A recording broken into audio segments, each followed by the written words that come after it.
നമസ്കാരം. നാട്ടിൻപുറത്തിന്റെ പുതിയ ലക്കത്തിലേക്ക് എല്ലാ പ്രേക്ഷകർക്കും സ്വാഗതം. ഇത്തവണ നാട്ടിൻപുറം തുടങ്ങുന്നത് ഒരു കല്യാണ വിശേഷത്തോടു കൂടിയാണ്. 1.5 പതിറ്റാണ്ടിന് ശേഷം കൊച്ചിയിൽ ജൂതവിവാഹം നടന്നു. മട്ടാഞ്ചേരിയിലെ റേച്ചലും യുഎസിൽ നിന്നുള്ള റിച്ചാർഡ് സാക്രോവുമാണ് ജൂതാചാരപ്രകാരം വിവാഹിതരായത്. കാർമ്മികത്വം വഹിക്കാനുള്ള റബ്ബായിയെ ഇസ്രായേലിൽ നിന്നാണ് എത്തിച്ചത്. ആ കല്യാണ വിശേഷങ്ങളിലേക്കാണ് ആദ്യം.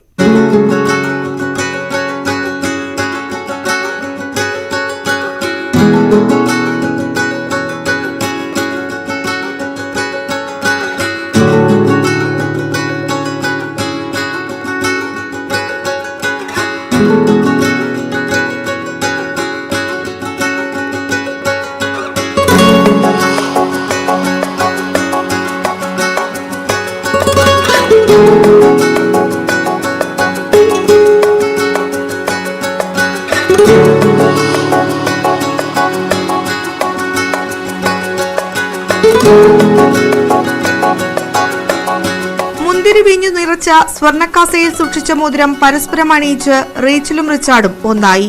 കൊച്ചി കായലിന് സമീപം തയ്യാറാക്കിയ ചൂപ്പയിൽ പൂർണ്ണമായും ജൂത മതാചാരപ്രകാരമായിരുന്നു ചടങ്ങുകൾ. ഇസ്രായേൽ ഭാഷയിലുള്ള കെത്തൂബ എന്ന വിവാഹ ഉടമ്പടി റബ്ബായി ഇരുവരെയും വായിച്ചു കേൾപ്പിച്ചു. ജീവിതാവസാനം വരെ പരസ്പരം സ്നേഹിച്ച് ആദരിച്ചു ജീവിക്കാമെന്ന് റബ്ബായി മുമ്പാകെ ഇരുവരും സത്യം ചെയ്തു.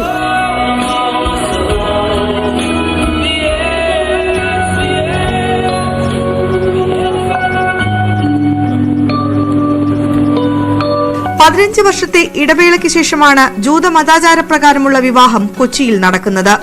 കേരളത്തിൽ ജൂത പള്ളിക്ക് പുറത്ത് നടക്കുന്ന ആദ്യ വിവാഹമാണ് ഇത്. ചടങ്ങിന് നേതൃത്വം വഹിക്കാൻ പുരോഹിതൻ ഏരിയൽ സൈറനെ ഇസ്രായേലിൽ നിന്ന് എത്തിക്കുകയായിരുന്നു. It will be something short. The ceremony itself doesn't say it takes a long time, but the wedding is the whole evening. So the wedding itself, I think it's 20 minutes, half an hour, something like that, and then all the other. It's the purpose is to make the bride and the groom make them happy. So that's the thing, and so that they'll have a happy event.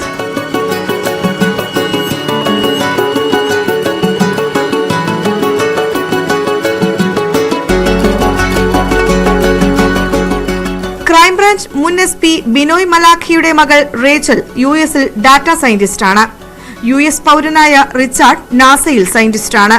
വിരലിൽ എണ്ണാവുന്ന ജൂത കുടുംബങ്ങൾ മാത്രമാണ് മട്ടാഞ്ചേരിയിൽ ഇപ്പോഴുള്ളത്. മതപരമായ ചടങ്ങുകൾക്ക് കുറഞ്ഞത് 10 ജൂതരുടെ സാന്നിധ്യം അത്യാവശ്യമാണ്. കഴിഞ്ഞ 70 വർഷത്തിനിടയിൽ കേരളത്തിൽ ആകെ 4 ജൂത വിവാഹങ്ങൾ മാത്രമാണ് നടന്നത്. ന്യൂസ് 18 കൊച്ചി.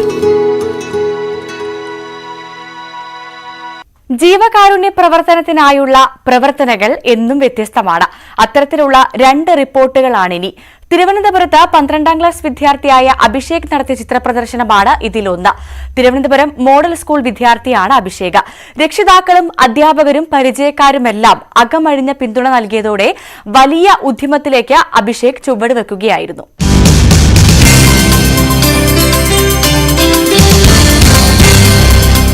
മൂന്ന് ദിവസത്തെ ചിത്രപ്രദർശനത്തിൽ ചിത്രങ്ങളുടെ വിൽപ്പനയിലൂടെ ലഭിച്ചത് 30,000 രൂപ. RCCയിലെ നിർധന രോഗികൾക്ക് അഭിഷേക് വരച്ച ചിത്രങ്ങളിലൂടെ ലഭിച്ച തുക നൽകും. ഒരിക്കൽ വേദനിപ്പിക്കുന്ന കാഴ്ചയ്ക്ക് സാക്ഷിയായി അന്നെടുത്തതാണ് തീരുമാനം. വിൽപ്പനയ്ക്ക് വയ്ക്കുന്ന ആദ്യമായിട്ട് അതും വിൽപ്പനയ്ക്ക് ഒരു തീം ഉണ്ടായിരുന്നു. 8ൽ തന്നെ 8ാം ക്ലാസ് പഠിക്കുമ്പോൾ തന്നെ ഒരു ആഗ്രഹം ഉണ്ടായിരുന്നു, ഈ എന്തെങ്കിലും സഹായിക്കണം, ചാരിറ്റീനെ സഹായിക്കണം. ഞാൻ ഒരിക്കൽ കണ്ടിട്ടുണ്ട്. ചാരിറ്റിയിൽ ഒരിക്കലും ഇത് ഫുഡ് കൊടുക്കാനായിട്ട് പോയപ്പോൾ അവിടുത്തെ ഒരു ആൻറ്റി കരയുന്നു.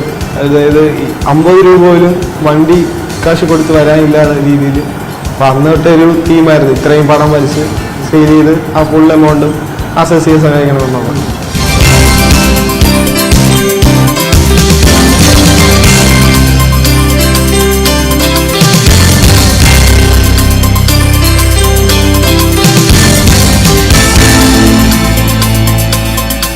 അക്രിലിക്, ജലഛായം, എണ്ണച്ചായം തുടങ്ങിയ വിവിധ മാധ്യമങ്ങൾ ചിത്രരചനയ്ക്ക് ഉപയോഗിക്കുന്നു. സ്കാച്ച് ബോർഡ് എച്ചിങ് എന്ന് പറഞ്ഞൊരു കാർഡാണ്. അതൊരു കാർഡിൻ്റെ പുറത്തൊരു ഗോൾഡൻ കോട്ടിങ്, അതിൻ്റെ പുറത്തൊരു ബ്ലാക്ക് കോട്ടിങ്. ആ കോട്ട് ചെയ്യുന്നത് അത് സ്ക്രാച്ച് ചെയ്യുമ്പോൾ ഈ ഗോൾഡൻ പ്രൊജക്റ്റ് ചെയ്യും. പക്ഷെ ഒരു ലൈൻ ഇട്ടാൽ നമുക്കത് മാറ്റാനോ ഒന്നിനും പറ്റത്തില്ല. തെറ്റിയാൽ അപ്പോൾ തീർന്നു. കൂടുതൽ എനിക്ക് അക്രിലിക്കാണ്, കാരണം ഇവിടെ കൂടുതലും അക്രിലിക്കാണ് ഞാൻ കൂടുതൽ വെച്ചിട്ടുള്ളത്. അപ്പോൾ എനിക്ക് കംഫർട്ട് പെട്ടെന്ന് ചെയ്യാനും നമ്മളൊരു ആളിനെ കണ്ടാൽ പെട്ടെന്ന് വരയ്ക്കാനും എല്ലാം എനിക്ക് അക്കലിലേക്കാണ് കൂടുതൽ.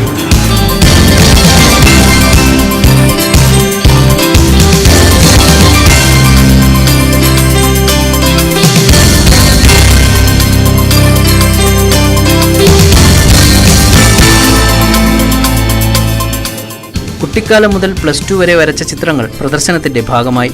അച്ഛൻ നാഗരാജനും അപ്പൂപ്പൻ രാജഗോപാലൻ ആചാര്യയും ചിത്രകലാ അധ്യാപകരാണ്.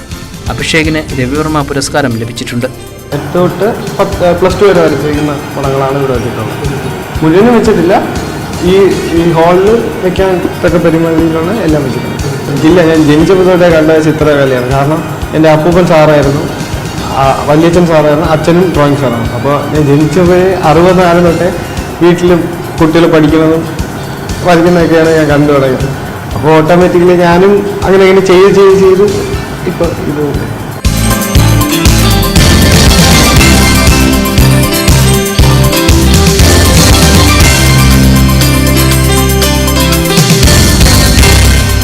എല്ലാ പിന്തുണയുമായി അമ്മ ജയ നാഗരാജനും മകനൊപ്പമുണ്ട്. പ്രദർശനത്തിൽ മുഖ്യാതിഥിയായി മന്ത്രി വി ശിവൻകുട്ടി എത്തി.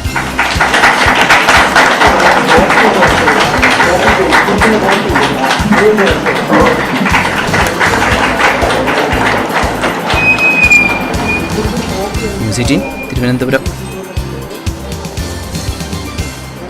സഹപാഠിയുടെ ജീവൻ രക്ഷിക്കാൻ ബിരിയാണി ചലഞ്ച് നടത്തിയിരിക്കുകയാണ് സുഹൃത്തുക്കൾ. മലപ്പുറം പൂക്കാട്ടിരിയിലെ അക്ഷയ്ദാസിന്റെ ചികിത്സയ്ക്ക് പണം കണ്ടെത്താനാണ് വര ഫൈൻ ആർട്സ് കോളേജിലെ വിദ്യാർത്ഥികൾ കൈകോർത്തത്.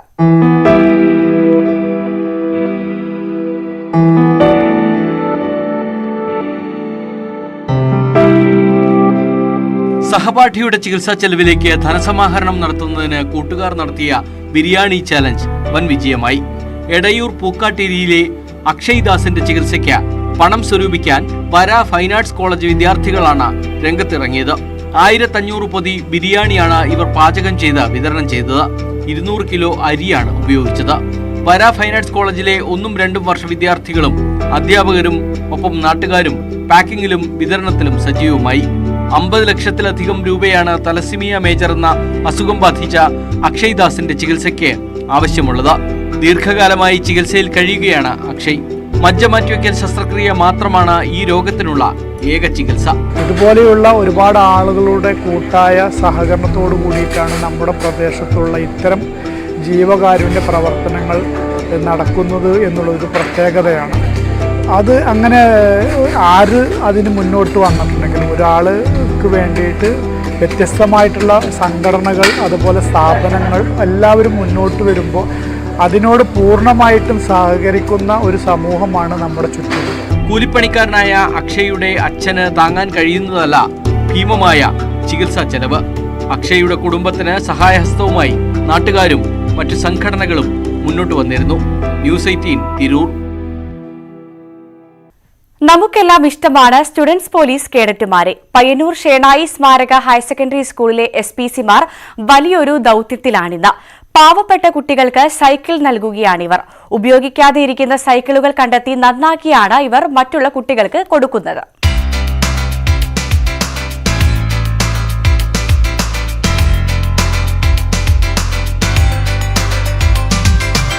പണമില്ലാത്ത സൈക്കിൾ ആവശ്യമുള്ള കുട്ടികൾക്ക് അത് നൽകാനുള്ള ശ്രമത്തിലാണ് പയ്യന്നൂർ കണ്ടങ്കാളി ഷെണായി സ്മാരക higher secondary school student police കേഡറ്റുകൾ. വേനൽ അവധി ക്യാമ്പിൽ ഉദിച്ച ആശയമാണ് ഇവർ ദിവസങ്ങൾക്കുള്ളിൽ തന്നെ പ്രാവർത്തികമാക്കിയത്.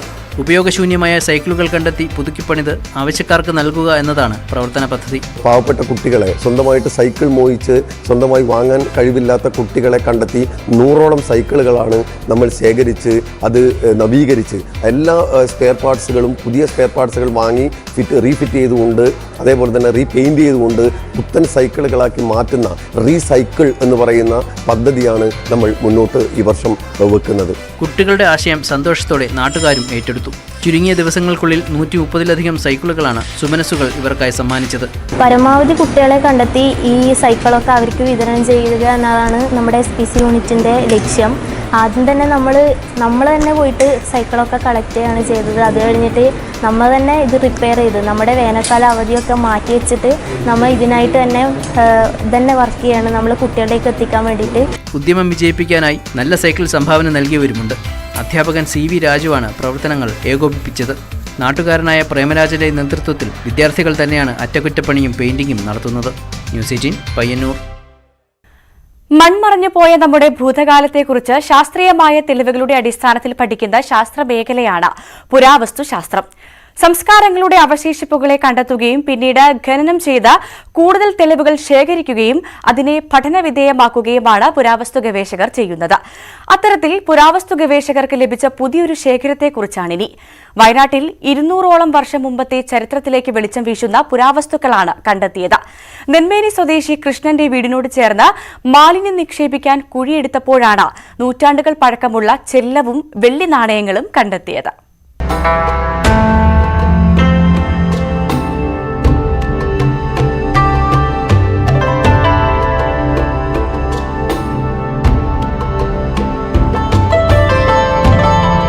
നെന്മേനി പഞ്ചായത്തിലെ കോളിയാടി ചെറുമാട് മുരിയൻകണ്ടത്തിൽ കൃഷ്ണന്റെ വീടിനോട് ചേർന്ന് കുഴിയെടുത്തപ്പോഴാണ് നൂറ്റാണ്ടുകൾ പഴക്കമുള്ള ചെല്ലവും വെള്ളി നാണയങ്ങളും കണ്ടെത്തിയത്. കൃഷ്ണന്റെ മകന്റെ കല്യാണത്തോടനുബന്ധിച്ച് മാലിന്യങ്ങൾ നിക്ഷേപിക്കാനായി കുഴിയെടുത്തപ്പോഴാണ് ചെല്ലം കണ്ടെത്തിയത്. ചെല്ലത്തിനുള്ളിൽ വിക്ടോറിയ രാജ്ഞിയുടെയും എഡ്വേർഡ് ഏഴാമന്റെയും തലയുള്ള 39 നാണയങ്ങളാണ് ഉണ്ടായിരുന്നത്. 17ആം നൂറ്റാണ്ട് മുതൽ 19ആം നൂറ്റാണ്ട് വരെയുള്ള നാണയങ്ങളാണ് ഇങ്ങനെ കണ്ടെത്തിയിട്ടുള്ളത്. റവന്യൂ വകുപ്പിനെ വിവരം അറിയിച്ചതിനെ തുടർന്ന് ഉദ്യോഗസ്ഥരെത്തി നാണയങ്ങൾ തിട്ടപ്പെടുത്തിയ ശേഷം സർക്കാരിലേക്ക് ഏറ്റെടുത്തു. വേസ്റ്റ് കുഴി നിർമ്മിക്കുന്നതിനിടയ്ക്ക് ഒരു കുറച്ച് അപൂർവം പെട്ടെന്ന് ഒരു അപൂർവ വസ്തുവാണ് തോന്നി. അത് കൊണ്ടുവന്ന് ഞങ്ങൾക്ക് എന്താണിത് സംശയ നിവാരണത്തിനായി തുറന്നു നോക്കിയപ്പോൾ പിന്നെ കുറച്ച് വെള്ളി നാണയമെന്ന് അറിയാം, കുറച്ച് നാണയങ്ങൾ കണ്ടു. അത് കണ്ടതിന്റെ പ്രകാരം നമ്മൾ ഇത് എന്തെങ്കിലും സർക്കാരിന്റെ അധിക അവകാശപ്പെട്ടതാണെന്ന് എനിക്ക് ബോധ്യമുണ്ട്. ഞാൻ സർക്കാർ സർവീസിൽ ജോലി ചെയ്യുന്ന ഒരാളായതുകൊണ്ട് എനിക്കത് ആ രീതിയിൽ തന്നെ നടപടിക്രമം അനുസരിച്ച് മുന്നോട്ട് പോയി. ഇനി നാണയങ്ങളുടെ ലോഹസ്വഭാവവും മറ്റും കൃത്യമായി നിർണയിക്കേണ്ടതുണ്ട്. പുരയിടത്തിൽ നിന്നും പുരാവസ്തു നാണയങ്ങൾ കണ്ടെത്തിയതിന്റെ ആശങ്കയിലാണ് കൃഷ്ണനും കുടുംബവും. ന്യൂസ് 18 വയനാട്. നാട്ടാനകൾക്ക് ഫാൻസ് ഉണ്ടാവുക എന്നത് സാധാരണ കാര്യമാണ്. എന്നാൽ കേരളത്തിൽ ആദ്യമായിട്ട് കാട്ടാനയ്ക്ക് ഫാൻസ് അസോസിയേഷൻ ഉണ്ടായിരിക്കുകയാണ്. ചിന്നക്കനാലുകാരുടെ ഉറക്കം കെടുത്തിയ അരിക്കൊമ്പനാണ് ഫാൻസ് അസോസിയേഷൻ ഉണ്ടായിരിക്കുന്നത്. ഇടുക്കി അണക്കരയിലെ ആനപ്രേമികളായ ഒരു കൂട്ടം ഓട്ടോ ഡ്രൈവർമാരാണ് അരിക്കൊമ്പൻ ഫാൻസ് അസോസിയേഷൻ രൂപീകരിച്ചത്. അരിക്കൊമ്പന് ചിത്രം പതിച്ച ഫ്ലെക്സ് ബോർഡുകളും ഇവർ സ്ഥാപിച്ചിട്ടുണ്ട്.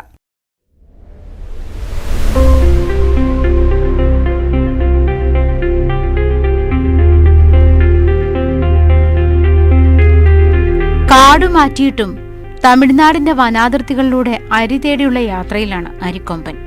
ഇങ്ങ് കേരളത്തിൽ തനിക്കൊരു ഫാൻസ് അസോസിയേഷൻ രൂപീകരിക്കപ്പെട്ടതൊന്നും അറിയാതെ ഒരു കാട്ടാനയ്ക്കായി ഉണ്ടാകുന്ന ആദ്യ ഫാൻസ് അസോസിയേഷനാണ് ഇത്. പടുകൂറ്റൻ ഫ്ലെക്സ് ബോർഡാണ് അരിക്കൊമ്പൻ ഫാൻസ് അസോസിയേഷൻ ഉയർത്തിയത്. അണക്കര ബി സ്റ്റാൻഡിലെ ആനപ്രേമികളായ ഒരുപറ്റം ഓട്ടോറിക്ഷ തൊഴിലാളികളാണ് അരിക്കൊമ്പൻ ഫാൻസ് അസോസിയേഷന് പിന്നിൽ. ചിന്നക്കനാലിൽ അരിക്കൊമ്പന്റെ ആവാസ മേഖലയിൽ മനുഷ്യൻ കടന്നു കയറുകയും അന്യായമായി ആനയെ പിടികൂടി നാടുകടത്തുകയും ചെയ്തതിലുള്ള പ്രതിഷേധം കൂടിയാണ് ഫാൻസ് അസോസിയേഷന് പിന്നിലെന്ന് ഇവർ പറയുന്നു. ഈ അരിക്കൊമ്പൻ അവിടെ എല്ലാവരും പറയുന്നു 14 പേരെ 15 പേരെ കൊന്നിട്ടുണ്ട്. അത് ഒരിക്കലും ശരിയല്ല. 1-2 ആൾക്കാരെ കൊന്നിട്ടുണ്ടായിരിക്കാം. പക്ഷേ അതിന് ആനത്താരിൽ വന്ന ആൾക്കാരെ മാത്രമാണ് അത് കൊന്നത്. അതിനെ ഇവിടുന്ന് മാറ്റിയതിലുള്ള പ്രതിഷേധമാണ്. ആ മൂന്നാറിൽ നിന്ന് മാറ്റിയതിനുള്ള പ്രതിഷേധമാണ് ഞങ്ങൾ ഇപ്പം അരിക്കൊമ്പൻ ഫാൻസ് എന്ന ഇതിൽ ഇടുക്കി ജില്ലയിൽ അണക്കര ബി സ്റ്റാൻഡിൽ ചക്കുളങ്ങനാവ് അണക്കര ബി സ്റ്റാൻഡിൽ ഞങ്ങളൊരു ഫാൻസ് അസോസിയേഷൻ രൂപീകരിച്ചിരിക്കുന്നു. കാടുമാറ്റത്തിന്റെ പേരിൽ അരിക്കൊമ്പന് കടുത്ത ഉപദ്രവം ഏൽക്കേണ്ടി വന്നതിൽ മൃഗസ്നേഹികൾക്കും വിഷമവും പ്രതിഷേധവുമുണ്ട്. അരിക്കൊമ്പൻ തിരികെ ചിന്നക്കനാലിലെത്തുമെന്നും അവിടെ ജനവാസ മേഖലയിൽ ആന കടന്നു കയറാതിരിക്കാനുള്ള മാർഗങ്ങൾ സ്വീകരിക്കുകയാണ് ചെയ്യേണ്ടതെന്നും ഇവർ അഭിപ്രായപ്പെടുന്നു. നമ്മളെ മനുഷ്യനെ പോലെ തന്നെ ആനയ്ക്കും അതിൻ്റെ ആവാസ വ്യവസ്ഥയിൽ ജീവിക്കാനുള്ള അധികാരമുണ്ട്. അതിന് ആ രീതിക്ക് സർക്കാരും ഫോറസ്റ്റ് ഡിപ്പാർട്ട്മെൻറ്റും കൂടെ ചെയ്യേണ്ടതായിരുന്നു. അരിക്കൊമ്പൻ എന്ന ആന ഭയങ്കര ഇഷ്ടമാണ്. അതുകൊണ്ടാണ് ഞങ്ങൾ ഓട്ടോ ബ്രദേഴ്സിൻ്റെ പേര് ഈ ഫ്ലെക്സ് വെച്ചത്. കാട് അത് മൃഗങ്ങൾക്കുള്ളതാണ് എന്ന ഓർമ്മപ്പെടുത്തൽ നൽകിയാണ് അരിക്കൊമ്പൻ ഫാൻസ് അസോസിയേഷൻ എത്തിയിരിക്കുന്നത്. ന്യൂസ് 18 ഇടുക്കി. വേനൽ ചൂട് ഏറെ കടുക്കും പാലക്കാട്ട് ഗ്രാമങ്ങളിൽ. ഈ കൊടും വേനലിൽ ശീതള പാനീയങ്ങളുമായി നാട്ടുകാരുടെ ദാഹം അകറ്റുകയാണ് ഒറ്റപ്പാലം താലൂക്ക് ആശുപത്രിക്ക് മുൻപിലെ ദാഹജല പന്തൽ. അരിയൂർ തെക്കുമുറി വായനശാല പ്രവർത്തകരാണ് പന്തൽ ഒരുക്കിയിരിക്കുന്നത്.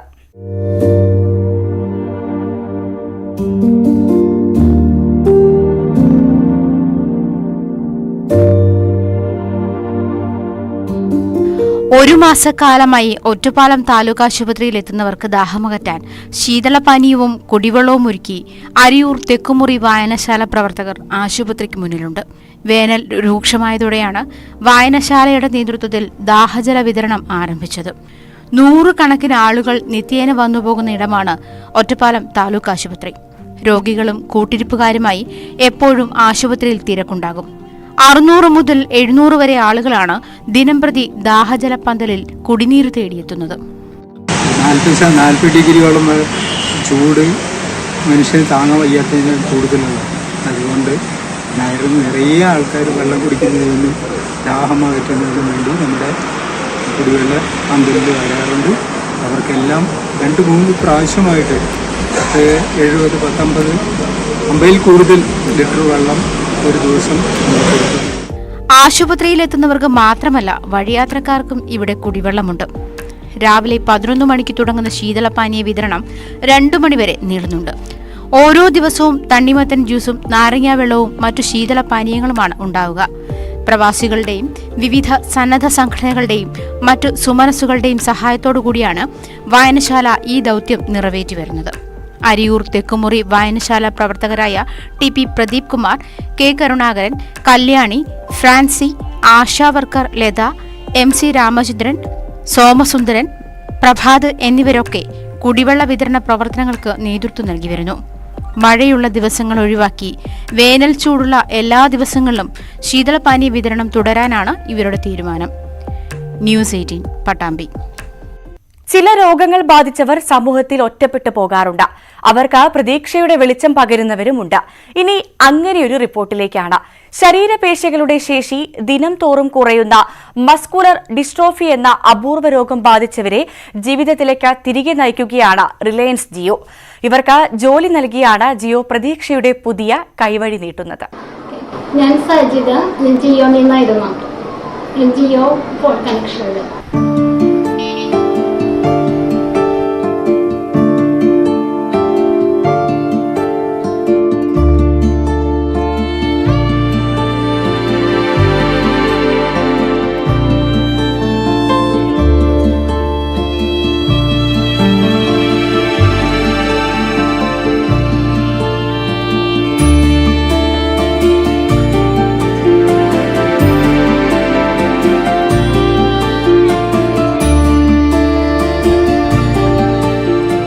ജീവിതമെന്ന വാക്ക് പോലും മറന്നു തുടങ്ങിയെടുത്തു നിന്നാണ് ഇവർ മുന്നോട്ട് നീങ്ങുന്നത്.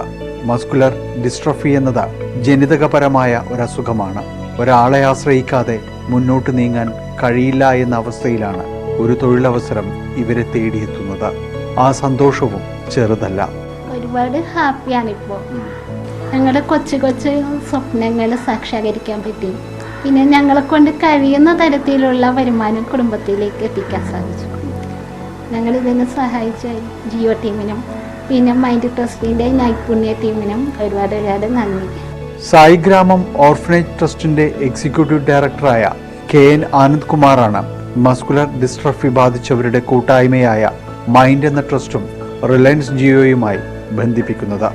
നാവ് കൊണ്ടുള്ള ഒരു ചലനം മാത്രമാണ് ഇവർക്ക് സാധിക്കുള്ളൂ. അതെങ്ങനെ ഉപയോഗപ്രദമാക്കാമെന്നുള്ള ചിന്തയാണ് യഥാർത്ഥത്തിൽ ഇങ്ങനെ ഒരു പദ്ധതിയിലോട്ട് കടന്നത്. ആത്മാർത്ഥമായിട്ട് റിലയൻസ് ജിയോ ഇതിനു വേണ്ടി ഇടപെടുകയും അവർ സ്ക്രീനിങ് നടത്തി. എനിക്ക് തോന്നുന്നത് മാസത്തിലൊരു 7,000-8,000 രൂപ വെച്ച് കിട്ടുന്നുണ്ട്. ഇതെല്ലാം ഒരു അത്താണിയായിട്ട്, അതായത് ജീവിതത്തിൻ്റെ ഒരു പ്രതീക്ഷയാണ്. ഒരുപക്ഷെ ഇന്ത്യയിൽ തന്നെ ആദ്യമായിരിക്കാം ഇതുപോലൊരു കാഴ്ചപ്പാടും ചുവടുവയ്പും. ഷിബിനയും വിമലയും സൂര്യപ്രഭയും സാജിതയുമെല്ലാം വലിയൊരു കൂട്ടായ്മയുടെ പ്രതിനിധികളാണ്. ജീവിതമെന്നാൽ അവർക്കിപ്പോൾ പ്രതീക്ഷയുടെ വെളിച്ചമാണ്. നമ്മുടെ ഫ്രണ്ട്സ് ഇങ്ങനെ ജോലി ചെയ്യണ കാണുമ്പോൾ ബാക്കിയുള്ളവർക്ക് ആദ്യം പറ്റില്ല എന്ന് പറഞ്ഞവർ ഇപ്പോൾ ജിയോയിൽ നമ്മൾ ചെന്ന് ചോദിക്കുമ്പോൾ ആദ്യം പറ്റില്ല എന്നൊക്കെ പറയും. പക്ഷേ കുറച്ച് പേര് ജോലി ചെയ്തു അവരുടെ ആ ഒരു ഹാപ്പിനെസ് ഒക്കെ നമ്മളോട് ഷെയർ ചെയ്യണമെങ്കിൽ ബാക്കിയുള്ളവരും കൂടി ഞങ്ങളും കൂടി വരാമെന്ന് പറഞ്ഞിട്ട് അങ്ങനെയും കുറച്ച് പേരൊക്കെ. ഇപ്പോൾ ലേഡീസിൻ്റെ ഭാഗത്താണ് ഏറ്റവും കൂടുതൽ പോസിറ്റീവായിട്ടുള്ള റെസ്പോൺസ് നമുക്ക് തരാം.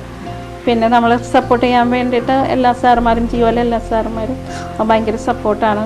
നമുക്ക് ട്രെയിനിങ് ഒക്കെ തരാൻ സാറുമാർ ഭയങ്കര എപ്പോഴും വിളിച്ച ഫോൺ എടുക്കുകയും സംസാരിക്കുകയും ഒക്കെ ചെയ്യും. കോൾ സെന്ററിലെ ജോലിക്ക് ഓൺലൈൻ വഴി ജിയോ ഇവർക്ക് പരിശീലനം നൽകിയിരുന്നു. വിശാലമായ കാഴ്ചപ്പാടോടെയാണ് റിലയൻസ് ജിയോ ഇവരുടെ ജീവിതത്തിൽ കരുതലും കൈത്താങ്ങുമാകുന്നത്. നമ്മുടെ ജിയോ കസ്റ്റമർ അസോസിയേറ്റ് എന്നാണ് നമ്മൾ ഈ പ്രോഗ്രാമിന് പറയുന്നത്. അപ്പോൾ അത് വളരെ സക്സസ്ഫുൾ ആയിരുന്നു. ഏതാണ്ട് 35ഓളം കുട്ടികൾ ഇപ്പോൾ ആക്ടിവേറ്റ് ചെയ്യുന്നുണ്ട്. 1 വരുമാനം, 2 നമ്മൾ അവർ വിർച്വലായിട്ട് അവരുടെ മുറിയുടെ പുറത്തേക്ക്, അവരുടെ വീടിൻ്റെ പുറത്തേക്ക് കൊണ്ടുവന്ന് ഒരുപാട് കസ്റ്റമേഴ്സുമായിട്ട് സംസാരിക്കും. അപ്പോൾ പലരും അവരുടെ പല കസ്റ്റമേഴ്സിനും അറിയാം ഇങ്ങനെയുള്ള ഒരു പ്രത്യേക സാഹചര്യത്തിൽ നിന്നാണ് എന്നെ വിളിക്കുന്നതെന്നും അവർ തമ്മിലൊരു ഒരു ഒരു ബന്ധം ഉണ്ടാവുക, അങ്ങനെ സംസാരിക്കുക. അപ്പോൾ ഒരു സൊസൈറ്റിയിൽ നിന്ന് മാറി നിൽക്കുന്നു എന്നുള്ള ഫീലിംഗ് അവർക്ക് പലർക്കും മാറിയെന്നാണ് ഞാൻ അവരോട് സംസാരിച്ചപ്പോൾ മനസ്സിലാക്കാൻ കഴിഞ്ഞത്. ഒരു മുറിയിൽ ഒതുങ്ങിപ്പോയിരുന്നവർ ഇന്ന് ആർക്കും ഭാരമാകാതെ തന്നെ മറ്റുള്ളവർക്ക് താങ്ങും തണലുമാകുകയാണ്.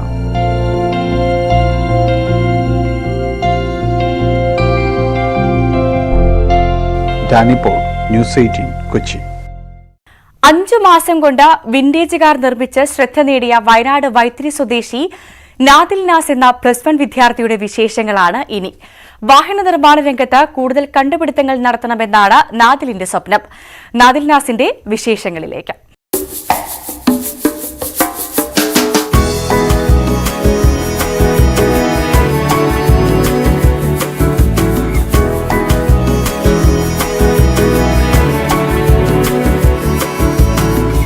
കുട്ടിക്കാലത്ത് നിന്ന് നാദിൽ നാസ് വളർന്നപ്പോൾ കൂടെ വാഹനക്കമ്പവും വളരുകയായിരുന്നു. സ്വന്തമായി ഒരു വാഹനം വേണമെന്ന ആഗ്രഹത്തിനിടെയാണ് ഒരു കാർ സ്വന്തമായി നിർമ്മിച്ചാൽ എങ്ങനെയിരിക്കുമെന്ന ചിന്ത വന്നത്. അങ്ങനെ ഒരു വിന്റേജ് കാർ തന്നെ നിർമ്മിക്കാൻ തീരുമാനിച്ചു.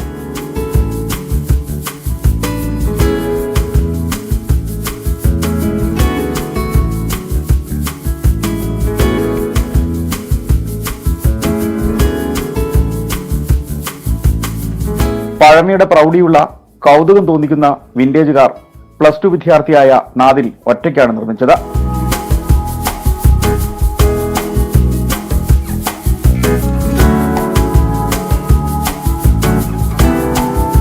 നാദിലിന്റെ ആഗ്രഹത്തെ മാതാപിതാക്കളും പിന്തുണച്ചു.